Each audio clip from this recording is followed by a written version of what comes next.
Hi, I'm Nurada. I ibu kepada seorang anak special delay. Yang berusia 5 tahun. And then I nak share now anak I dia I bagi dia makan Shiroto. Shiroto mula-mula I bagi pagi dan malam. And then now pagi sahaja. Tapi I nak cerita kat sini perkembangan anak I sangat superb. Alhamdulillah, sebab anak I 5 years old, Akil.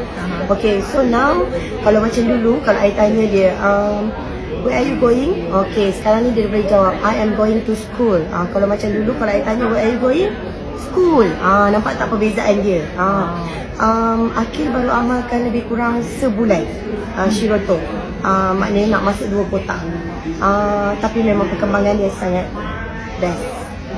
Pada siapa kat luar sana yang ada anak speech delay ataupun anak-anak special, dia boleh dapatkan Shiroto.